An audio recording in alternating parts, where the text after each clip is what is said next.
Ça tourne? Ça tourne. Ça tourne, bon.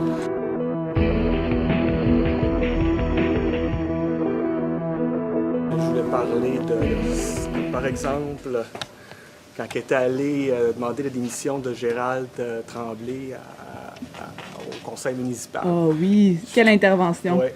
Oui. Donc, bienvenue avec nous. Ben, Claudine, on a été militants ensemble, on a fait les 400 coups. Donc, sans plus tarder, je commence avec Madame Claudine Simon. C'est quelque chose, on était juste tous les deux, puis ça a bien à donner parce qu'on pige, tu sais, l'étiquette. Oui. Mais même si moi j'avais été pigé, j'aurais dû y aller, là, parce que c'est elle qui était prête, là, puis elle était primée. Je suis ici avec le mouvement du 24 septembre et nous sommes là pour réclamer la démission du maire Tremblay. Alors, Monsieur le maire, je vous regarde, je vous le dis, on se fait écho de plusieurs personnes ici pour vous demander de quitter. Ça montrait toutes tes qualités, toutes tes compétences et toute ta force aussi. Et j'aurais envie, avant de poser la question, de demander s'il y aurait des gens dans la salle, ici, peut-être les membres du conseil exécutif qui auraient envie de saisir l'occasion de nous présenter des excuses. C'est particulièrement choquant, ce qui se passe ici.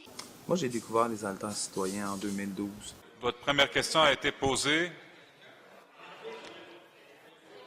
Non? Non?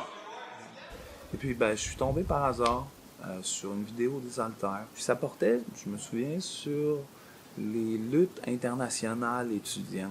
C'est quelque chose dont j'étais pas au courant. Quelque chose, tu sais, qui venait m'informer véritablement de trucs dont on parlait pas vraiment. Depuis 5 ans, ce que je vois avec les Alters, c'est une bonne partie de leur travail.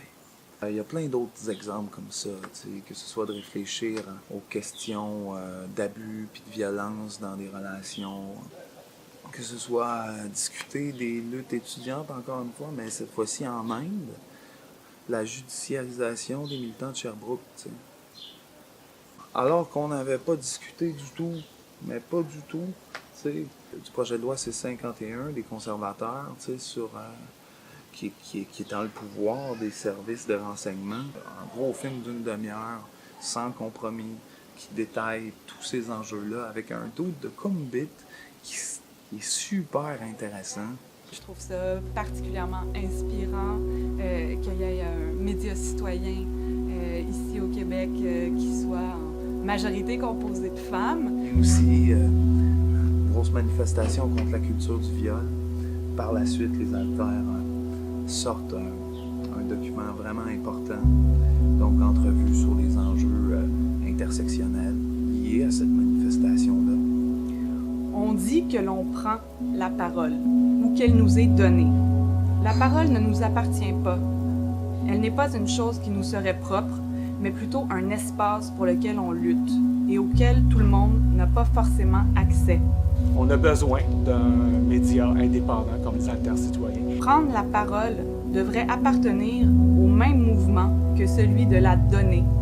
Il faut cesser d'en user comme d'un pouvoir. Il faut en faire un acte éthique. Je trouvais que ce texte-là reflétait donc à merveille le travail que font les Alters citoyens. Donc cet acte éthique-là de prendre la parole pour la redonner aux autres. Donner 10 ans de sa vie comme ça, c'est comme exemplaire. Félicitations pour votre persévérance et votre acharnement à nous présenter les points de vue des gens qu'on n'entend pas autrement. Je lève mon verre aux 10 ans des Alters citoyens. Félicitations. Continuez votre travail. Say hello from Beirut.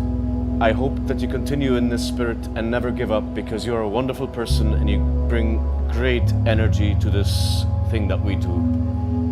Puis surtout, merci de nous montrer que c'est possible de rester aussi pertinent, aussi longtemps, malgré les difficultés que ça implique d'être un média indépendant. Merci.